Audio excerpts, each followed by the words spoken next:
Good morning. This morning I've been thinking a lot about this idea of holding ourselves accountable for creating the kind of relationships we want. And instead of putting off that accountability on other people. And so there's a particular friend that I'm thinking about, and I've had this experience where this friend really hasn't been showing up in my life very much. And so there's a tendency for me to want to put that off on them. Like, what's wrong with you? What's going on with you? Why aren't you showing up?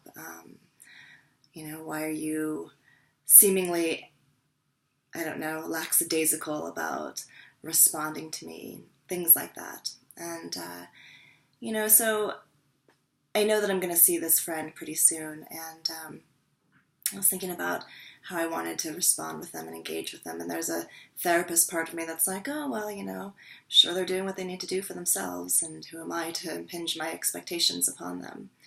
And so that part of me just wants to have a response like, meh, whatever, okay.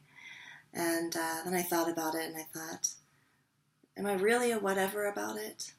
Is that really the honest truth in my experience?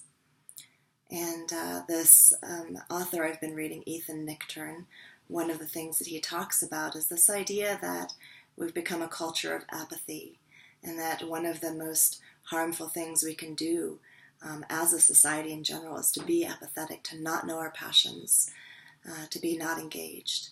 And so I reflected a little bit and thought, am I really passionless about this idea of this friend not showing up? And the answer is no.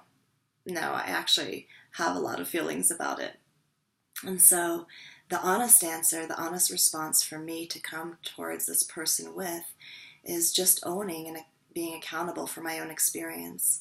And so the response would be, actually, each time you put me off or each time you kind of don't show up, I start to feel a little bit more ambivalent.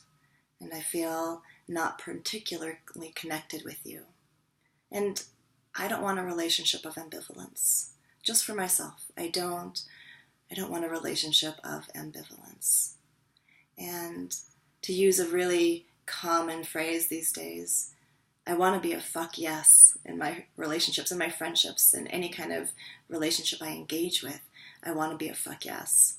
And I don't want to be in a relationship of ambivalence of any kind, whether it's a work relationship or a friend relationship or a romantic relationship.